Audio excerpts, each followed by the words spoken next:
नमस्कार साथियों, मैं मुकेश परिहार यूथ एकेडमी के यूट्यूब चैनल पर आपका हार्दिक अभिनंदन करता हूं, स्वागत करता हूं, वंदन करता हूं।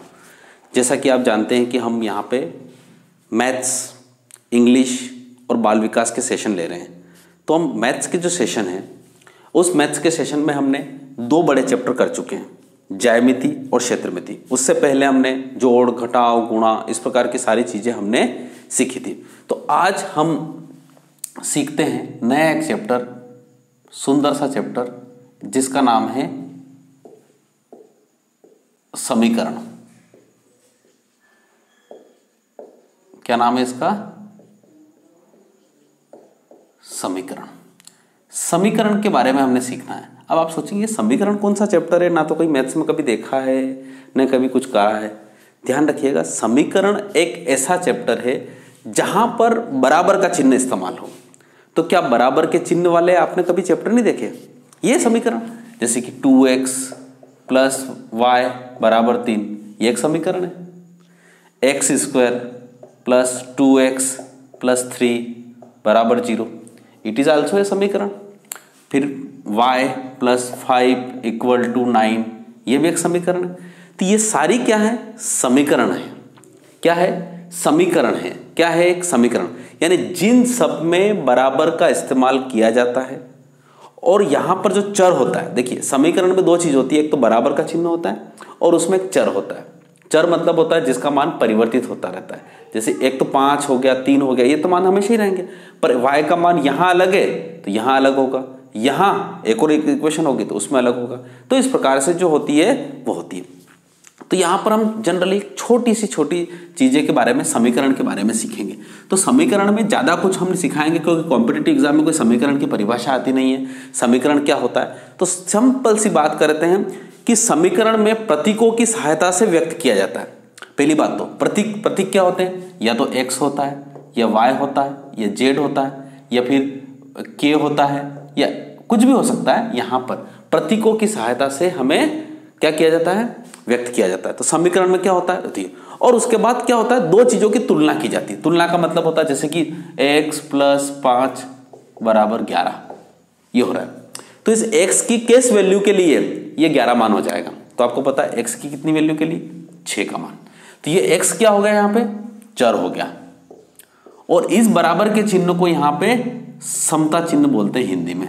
कौन सा चिन्ह बोलते हैं? समता चिन्ह बोलते हैं। ठीक है। तो ये इस प्रकार की चीज होती है चर। चर का मतलब क्या होता है?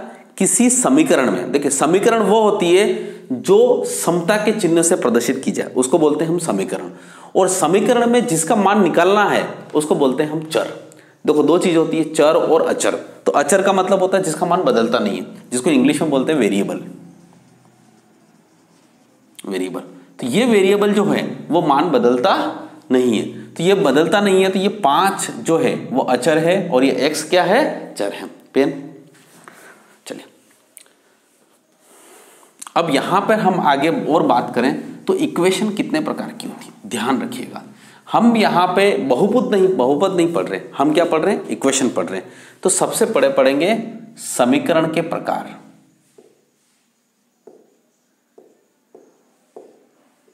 समीकरण के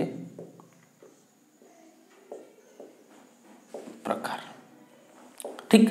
अब समीकरण के प्रकार के बारे में हम पढ़ें तो यहां पर समीकरण के प्रकार में सबसे पहले होता है, देखिए हमारे कोर्स में जनरली 2 ही समीकरण है। हम उसके बारे में बात करेंगे, भले वो रेलवे हो, बैंक हो, एसएससी हो या कोई भी एग्जाम हो। रेलवे, बैंक या एसएससी, किसी भी एग्जाम में केवल 2 ही समीकरण। तो सबसे पहले है आपके पास रेखिक समीकरण। ठीक है, जिसको हम बोलेंगे लीनियर इक्वेशन। ठीक। और उसके बाद होता है एक और अपने पास द्विघात समीकरण।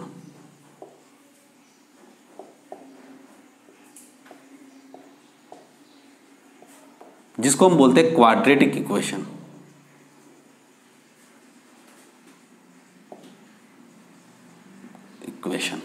ठीक है। इस प्रकार से आपके पास 2 समीकरण होते हैं, रेखिक समीकरण और द्विघात समीकरण। यानी रैखिक समीकरण का मतलब क्या हो रहा है, जिसमें चर की घात कितनी हो, जिसमें चर की घात कितनी हो, 1 हो, उसके बारे में। और द्विघात समीकरण का मतलब होता है जिसमें चर की घात कितनी हो, जिसमें चर की घात 2 हो। क्या हो, 2, उसको बोलते हैं हम रैखिक समीकरण और इसको बोलते हैं द्विघात समीकरण। देखिए अब यहां पे चर की घात 2 हो तो इसका मतलब ये भी कितने प्रकार की होती है, 2 प्रकार की होती है। ये जनरली वैसे हमारे कोर्स में 3 प्रकार की भी हो सकती है, 4 प्रकार की भी हो सकती है। कोर्स के बारे में बात करें, हम कॉम्पिटिटिव एग्जाम पढ़ रहे हैं उसके बारे में बात करें, तो यहां पर जिसमें होता है एक बोलते हैं एक चरी रैखिक समीकरण,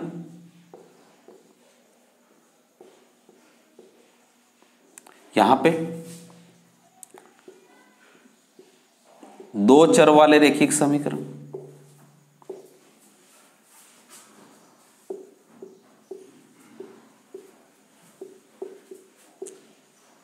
ठीक। अब एक चरी रैखिक समीकरण का मतलब होता है जैसे एक चर वाली यानी 1 वेरिएबल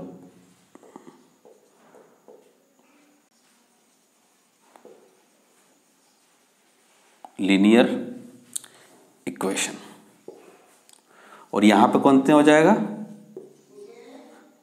2 वेरिएबल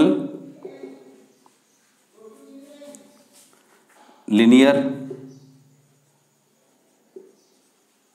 इक्वेशन, ठीक है। अब एक चरी रैखिक समीकरण की बात करें तो एक चरी रैखिक समीकरण मतलब जैसे कि 2x + 6 = 7, 9y + 3 = 2, ये एक चरी जिसमें चर कितना है, एक ही है। 2 चर रैखिक समीकरण मतलब जैसे 2x + y = 6, 3x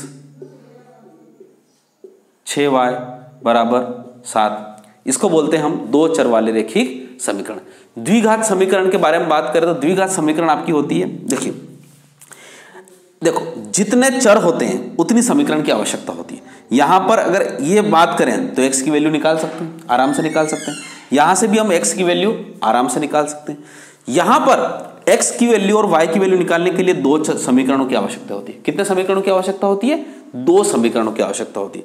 देखिए ये आपने 6th 7th 8th में पढ़े होंगे ऐसे सवाल, ऐसे आपने 9th या 10th में सवाल पढ़े होंगे, ठीक है।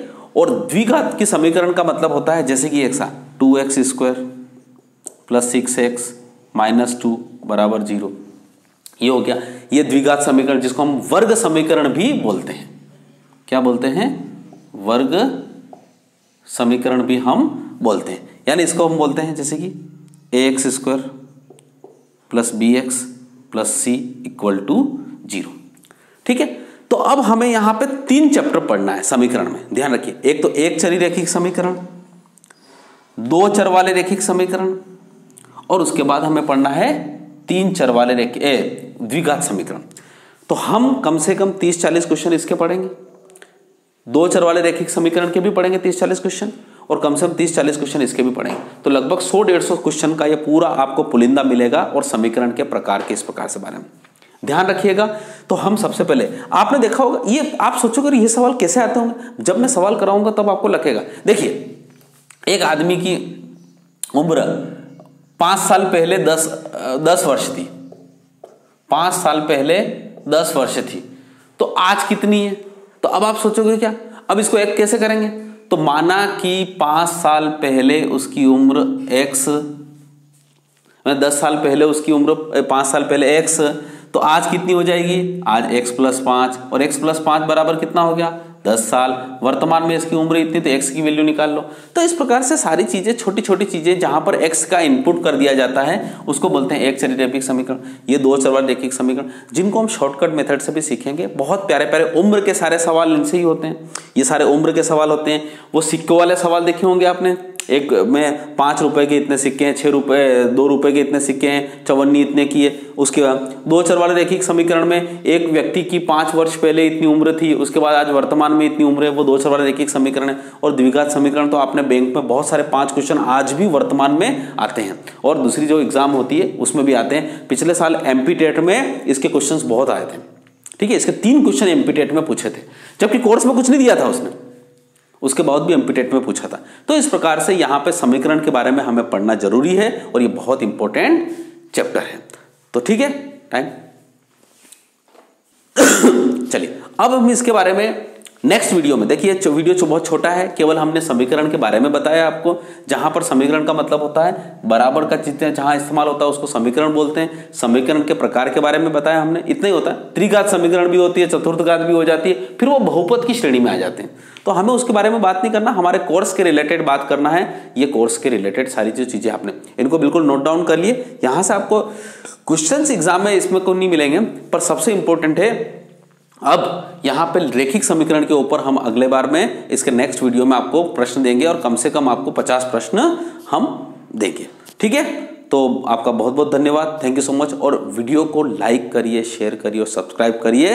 मैं गारंटी के साथ कहता हूं कि आपको इन मैथ्स का सिलेबस पूरा मैं कंप्लीट करवा दूंगा, और ऑब्जेक्टिव टाइप भी आपको जिस प्रकार से करवा रहा हूं, जिससे किसी भी एग्जाम में कोई दिक्कत नहीं आएगी। ओके, धन्यवाद, जय हिंद, जय भारत।